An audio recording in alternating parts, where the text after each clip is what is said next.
Good morning, America. I am your host, BKP, North Georgia's only live online morning show. Good morning from the office. It is 71 degrees, 8 a.m. here in Ellijay, Georgia, and we're going to show you how to reach our show. Right there is the phone number, email address, and all the social media ways to follow the show. You know, I thought about opening the show this morning with things that took place yesterday, things that have been taking place. And I thought America needed this. This is what I think we all need this morning, period. Red, yellow, black and white, women of color, men of color, white men, no matter who you are in America, children this morning. Because sadly enough, after this, we're going to have to say, do some things that are really not appropriate. And it's not what's really all coming from President Donald Trump as they want to lead you to believe. But I think every American, we need this morning. We need this for some reason. This morning we need this. I don't mean to start at 8 a.m. so serious and put this, I'd rather come out and just go after the things of yesterday. But we're going to go to a 3-minute video. You will see, you will recognize who it is. And I think every American needs this morning. I think every American needs to watch this and listen to these great words this morning. How many times can I say this? Anyhow, Josh, let's run this 3-minute video to open our show. This national feeling is good, but it won't count for much, and it won't last unless it's grounded in thoughtfulness and knowledge. An informed patriotism is what we want. And are we doing a good enough job teaching our children what America is and what she represents in the long history of the world? Those of us who are over 35 or so years of age grew up in a different America.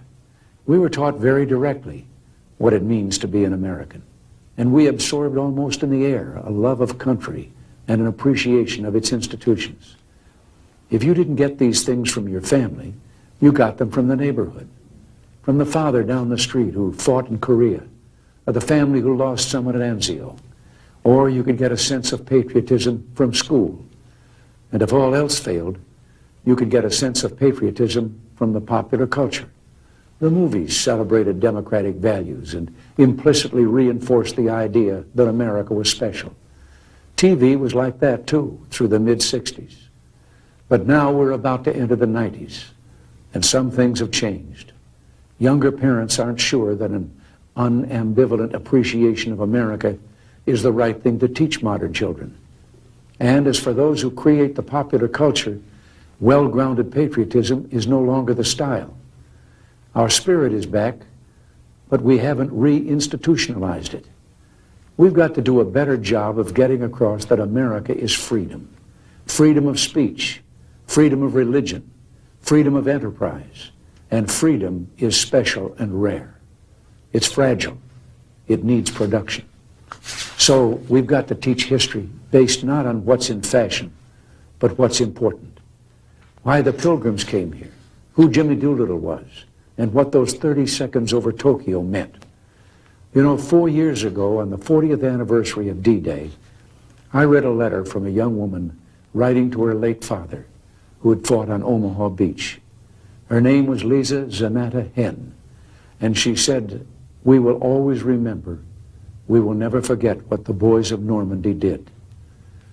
Well, let's help her keep her word. If we forget what we did, we won't know who we are. I'm warning of an eradication of the American memory that could result ultimately in an erosion of the American spirit. Let's start with some basics. More attention to American history and a greater emphasis on civic ritual. And let me offer lesson number 1 about America. All great change in America begins at the dinner table. So tonight in the kitchen, I hope the talking begins. And children, if your parents haven't been teaching you what it means to be an American, let them know and nail them on it.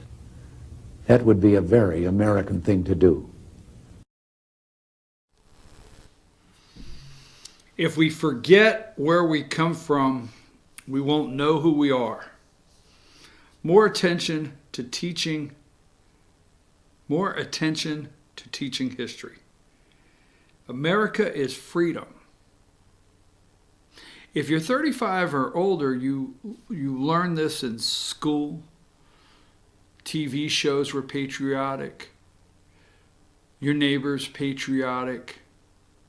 There's so many ways. Everything that surrounded you taught you patriotism. If entering the 90s, you were around 35 and older, you grew up that way. You cannot go into, this is a fight. This is a battle for who we are.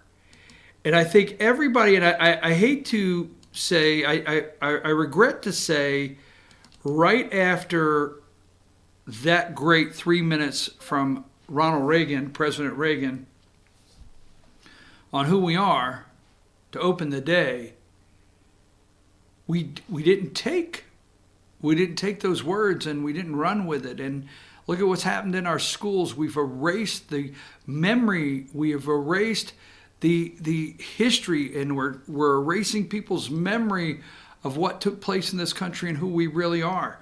And number three, I'm not joking. This is just, these women right here. They come from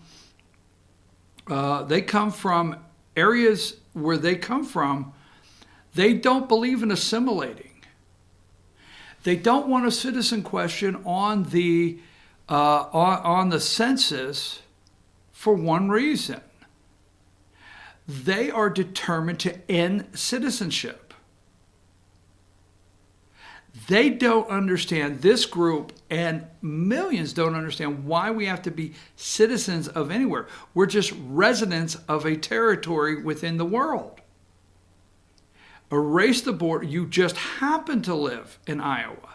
In their world, it's no different than happening to live in the UK, happening to live in Sydney, Australia, happening to live anywhere in the world if they have their way. And they don't assimilate. They don't want to be Americans. These people do not want to be Americans. They don't. It's in the words they say. It's in their heart. You can go to areas all over this country now. Now, if you go back, obviously in the 40s and the 50s and the 30s and 20s, go way back, but still yet, when, I'm listening to questions like, what's your ethnicity, okay? What's your background? What's your ethnic? What's your ethnicity? Is that what Kellyanne said? And they've gone crazy. It's really getting strange what's happening. And these four women, I grew up, and here's what I think these guys are really messed up. Yes, 3 are U.S. citizens. Okay? Alexandria Ocasio-Cortez is a they're all 4 citizens. I'm sorry, that was pretty dumb. They're all 4, but 3 were born here. Alexandria, Rashida Tlaib, or whatever her name is, and I can't see across the room. Oh, here it is. Ayanna Pressley, Rashida Tlaib, and Alexandria Ocasio-Cortez were born in this country. Ilhan Omar is from Somalia, okay? Now, I grew up, and I'm going to get past this, but we're going to talk about what's happening. But I grew up in a neighborhood, and I don't know how to explain that. Some people, I love it here in Georgia. I understand being in the country, as you want to say, whatever. But I grew up in a subdivision. I'm sorry if I have to apologize for that. I'm sorry if I have to apologize I'm white. I'm sorry if I have to apologize for my age and that I voted for Donald Trump. I'm serious as can be. I'm not joking around. That's what they want. But I grew up in a subdivision. And actually, if you know what subdivisions look like, our property, okay, our property bordered Italian immigrants, a husband and wife that were not born in this country, a husband and wife that came, I mean, I'm a little kid, I go out, and I'm not going to mention the names, and this guy's yelling at me. Not yelling at me, yelling for me, okay? Come here. I don't know what he's saying. And he told me, I'll never forget, I'm about 8 years old, 7 years old, whatever, right? 6. I'm 6 years old. He's telling me, go tell your dad this. I don't understand a damn word he's saying. What? Go tell your dad this. I don't know what he's saying. So I said, I run in the house. I said, Dad, Mr. He wants me to tell you something. I don't know what he's saying. So till the day he died, as dear friends, the neighbor, till the day he died, I used to stop by the pizzeria, obviously, right? They're stereotypical, right? Wow. That was pretty racist, right? Just because he's Italian, he's got a pizzeria. But he stopped by the pizzeria, right? And he's close to 80 years old, right? And I would sit down in a booth with him. Right, come here, sit down. So I sit down in a booth with him. Mister, I don't know what you're saying. I didn't know what you were saying when I was 6 years old. I don't know what you're saying now. I'm 40. What are you saying? What's the matter with you? You don't speak English? You don't speak no English? Oh, God, I haven't spoke English to you since I was 6 years old. I mean, this is true. I'm telling you the God's honest truth, right? I love this guy. I love his family. We grew up together. But I grew up next to 3 children born in America from Italian immigrants that came here through proper channels, that came here and could not wait to become American citizens, that came here and loved the fact that their children are born in America. I mean, as close to 25 yards away, I could see an Italian family that loved this country, assimilated. I know you're going to say, where am I going? We played baseball together. All right? They don't want to be American. They don't want to assimilate. They hate. They hate this country for who when we say make America great again, we don't mean make America go backwards in race relations. We don't mean that. In fact, I'm going to tell you right now, I believe that I'm in the majority. I'm going to say that we did not really know racially things were that bad until Obama became president. I really didn't. I was going through life. I was skating through life. I thought we had got past things. I thought we didn't care who was in the classroom. I thought we didn't go count racial divides everywhere. I thought we were doing great. I thought we were really coming along as a country, all right? I thought our businesses had really started to hire based on ability. I mean, we fought affirmative action for the reason to elevate people of color.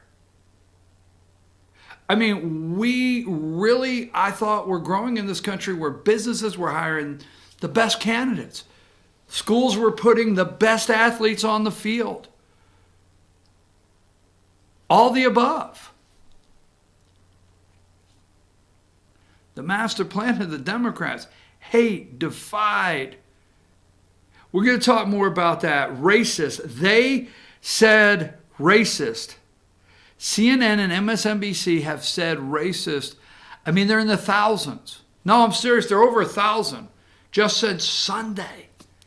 And it don't count the bylines on, we will say, racist tweet right here. It doesn't count. Democrats slam Trump over racist tweet. It doesn't count those. The other day, I watched these 4 do their press conference, okay? I watched these 4 congresswomen, Cortez, Omar, Tlaib, and Pressley, do their news conference. And after the news conference, somebody said to me, "Did you watch Fox News? Did you hear what they said?" I said, "No, I watched MSNBC."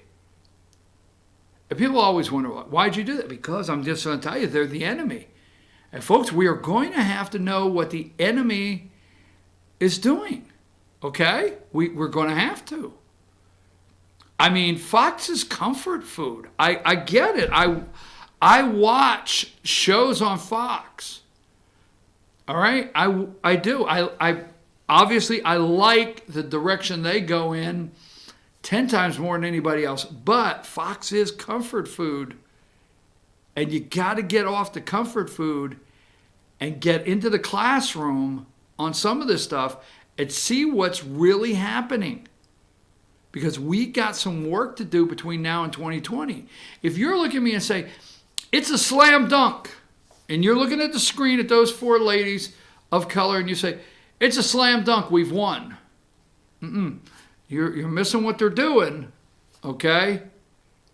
So I watched, after their press conference, MSNBC, and I'm watching MSNBC, and they obviously brought in the talking heads, and this woman of color, this black lady, she says, I think, I'm serious, within like a 2 or 3 minute period, she says racist comments, racism, like 16 times. So I called my friend, I said, about 16 times. I mean, two minutes, no joke. This lady says this. So anyhow, we can't let them define racism in America. We're going to have to make a stand here. Okay, we're going to have to. We cannot let them define, because what the President of the United States did in his tweets has said, and said the other day, look, if you don't like it, leave. Go home. Go fix your country where you come from or your family comes from.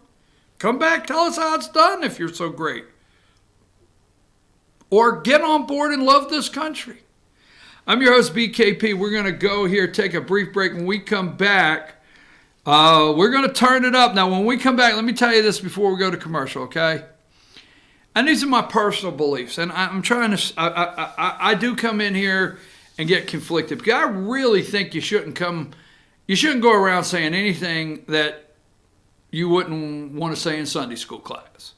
I'm serious. I mean, really, I'm not really into the bad words. I know I let a couple of them fly, right? I'm not really into the nasty talk. I'm not into, I don't get into all that, right? I think realistically, how do you judge me? You could judge yourself. Is don't go saying anything you wouldn't feel comfortable saying to the person sitting next to you in Sunday school class. But then again, I have been run out of 3 or 4 Sunday school classes, so maybe they weren't comfortable with what I was saying. Oh yeah, my ass has been tossed out of Sunday school. Oh, I can't believe I went there. I was doing so well. But when we come back, the warning is, we got to let some things fly, because it's the only way we can really, truly study what they're doing and know how to take it on. I'm your host, BKP. Let's take a break.